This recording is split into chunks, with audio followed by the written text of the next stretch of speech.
It's a Tuesday evening and you're watching Caught Out on YouTube. If not Caught Out, maybe Born to Kill or Killer Couples? One of those. A murder that shocks a small town. The victim usually a young woman offed by her husband or boyfriend, although they like to drag out the reveal. But you know it's a close male connection because he's the only one they don't interview. He's locked up.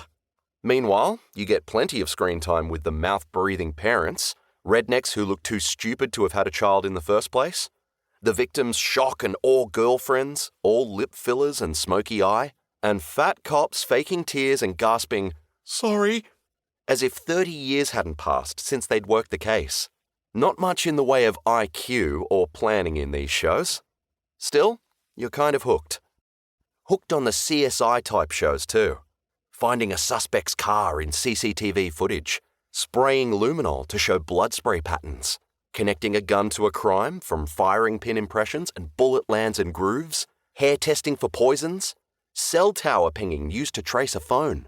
And the cock-ups. Some guy jailed for arson because an expert misread the charring patterns in a house fire. Another for rape because the lab tech spent the whole day testing samples from other cases without changing her gloves. Cases that fell over when it came out that the forensic hero had lied about his qualifications for 20 years. Caught Out specializes in CCTV, solving murders where people's movements, victims, suspects, perpetrators hold the key. It's a Canadian show that sometimes looks at cases from other countries. Tonight's is Australian, so maybe you're a little more interested than usual. July 2022. A man walking his dog. What else? Stumbles upon the body of a young blonde in bushland near Tailem Bend, southeast of Adelaide. Alicia Kennedy, reported missing 4 days earlier. Raped and strangled. Her car abandoned in a sports centre car park. And here's footage of the car. As the narrator points out, there are cameras everywhere these days. ATMs, dash cams, traffic lights, above shop windows, bristling on the corners of buildings, aimed down at cash registers and along department store aisles. It's easy to multitask when you're watching a show like Caught Out. Emails, Facebook, eBay, the dark web. See if anyone's bid on your lock of the Sydney granny killer's hair. Even sew on a button. Tonight, you're polishing your Netsky pieces.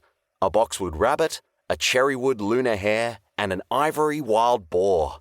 All authenticated, genuine Edo period, and valued by Christie's at $250,000.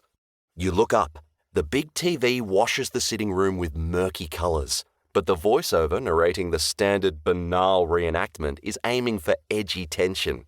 Not that easy to inject tension into a couple of, quote, detectives with bad suits and worse hair looking up at a car park CCTV camera, then checking out grainy footage on a tiny monitor. It's made on the cheap, this show. Dragged out too. They could cover everything in 10 minutes. You return to the little boar you're buffing with a lens cleaning cloth. Here's Alicia on her last day alive, locking her Kia and weaving through a field of parked cars. The timestamp reads 4:38 p.m. Winter, grey, gloomy, getting dark outside. A cold light drawing in. And here she is again, entering a big hardware barn. A Tradeworks, judging by the logo, and heading straight for the paint section. Tins, brushes, rollers. Talking to a guy mixing paint for another customer. He points to a shelf behind her and she turns. And here's the killer, lurking at the end of the aisle. An opportunistic killer in this case. A stranger. As if to reinforce that, the show jumps to Alicia's boyfriend, then her father, her uncle, and a handful of old boyfriends. None of them currently doing time. All with alibis, all choking up as they pour on the cliches. So much to live for. Just a beautiful soul.